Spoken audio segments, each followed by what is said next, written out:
Maestro is another project I'm involved in.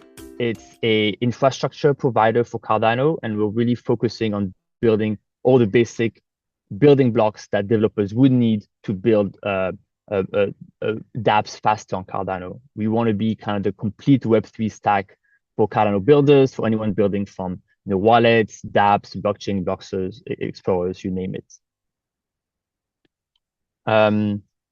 So I won't go through all the proposals. I'll just mention a couple of them. The first one is what we call Dune Analytics. For those that are familiar with Dune Analytics on Ethereum, it's a fantastic project that allows you to extract smart contract data from the top DeFi projects, right? From Uniswap or Aave, you can get the list of trades happening live, the historical change of price, and you're able to do deep analysis of DeFi protocols, understanding, really the interactions in what's happening in those DEXs, how is liquidity moving around, what's happening in those lending protocols. And so Maestro is using its own platform to build this platform on top of it.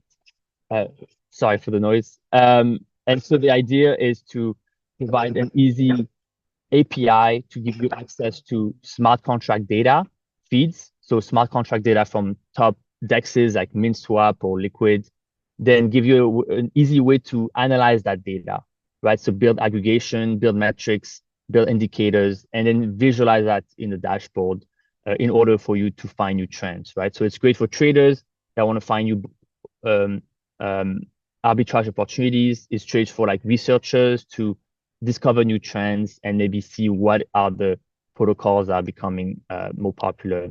And it's also great for developers that could use this analytical platform to build more advanced dashboards on their own websites, right? To give more analytics and live views of how people are using the application.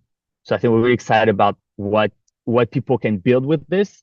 And it's a platform that's meant to be open so that people can come up with their own analytical pipeline.